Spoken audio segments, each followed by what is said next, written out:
Yo, what's going on, guys? Welcome back. Resident Evil 4 Remake. Best shotgun in the game is. Now, you have the Striker, you got the W870, you got the riot gun, and you also have the Skull Shaker, which is a deluxe weapon in the game.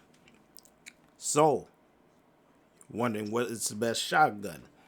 Now, if you're going just strictly off of firepower, the W870 is the strongest if you're talking about firepower. Now, excuse me. Now, if you're talking about versatility, I'm saying the Striker is the best. Even though the Striker, when you're talking about its firepower, only being at 16.2 versus 20, 19, and 18. I'm going based off of its exclusives.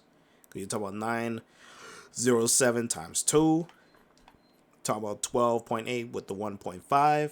And then, of course, with the 10.1 times 2, which is actually the 20. So, why am I saying that the Striker is the best shotgun in the game over a pump action, semi-auto, and a shotgun that's sawed off and the barrel? Now, here's the main difference. And I've been playing with them. I've seen other people play with them, and they run into the same problems, the same situations, based off my analysis when it comes to using shotguns in this particular remake in Resident Evil 4. Now, you have the Striker. You see how it's spread. Now you see the Skull Shaker. The pump action. And now you have the riot gun. Now you must be wondering, what the hell am I talking about? When enemies start to be a little scattered, a little surrounded, right? You could have an enemy here, here, and probably over there. They're not going to be lined up all the time, even if you try to, okay? Depending on which, if you're using the riot gun, you may have to try and get a little move, try to move around so they could get themselves lined up. But even so, based on its crosshairs being so tight, it's like you're trying to choke them out. So if you go and do this, of course you're going to get one guy and maybe the other person that's directly behind them. Same thing with the pump action. Now, even with the pump action, it has a little spread. As you can see, it has just that little spread, but that's it, because it's going off of the crosshairs. So you're still going to have to get them crunched in. Now let's go to the Skull Shaker. Now, as you can see with the Skull Shaker now, it's slightly wider, but it's nothing compared to the Striker. So they could be a little spread out. And as you can see right there, those two bullets could probably get another guy over here and probably stagger him, which what I was talking about as far as versatility. But with the Striker, however, they could be all over the place. So it's like, okay, fine. You want to be all over the place.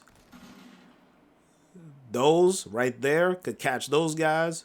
Some of these bullets could catch the second guy over here. And of course, the middle guy will get most of the damage. Now, I'm going to use up here as the better example. If guys are scattered over here, 1, 2, 3, 1, 2. Aim at the same spot. See? 1, 2. And some bullets over there. Some shells. So, even though the Striker has 16, if you're just going straight up of firepower, it's supposed to really be like this. If you're going straight up for firepower, Striker is actually the weakest. But based off of its versatility and depending on the situation when it comes to the Ganados, the Zealots, and the Commandos on the island, the Striker is technically, it shines the brightest over all of these. Now, people may say, oh, the riot gun is better and all this other stuff. Look, you could go for the firepower and all of that stuff.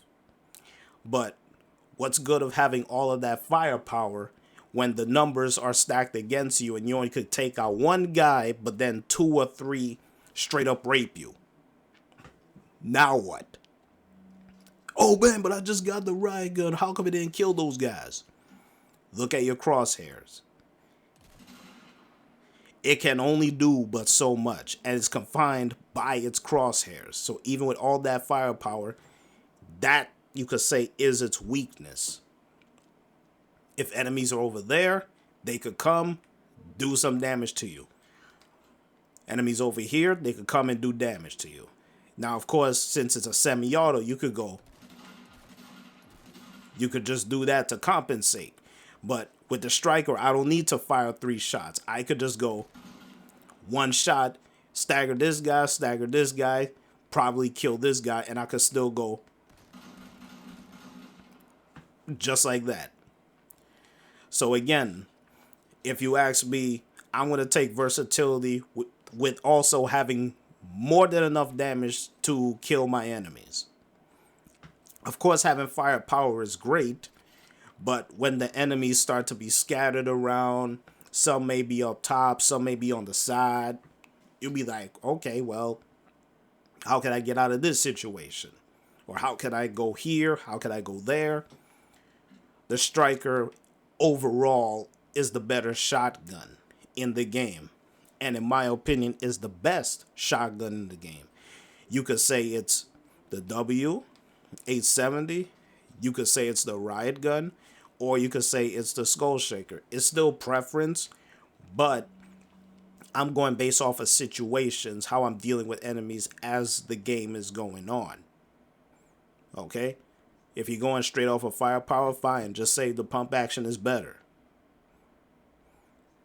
If you want to say, oh, well, the riot gun is stronger and it's better. You're saying it's better because if you're comparing this to the OG one, this is semi-auto versus its original predecessor being pump action.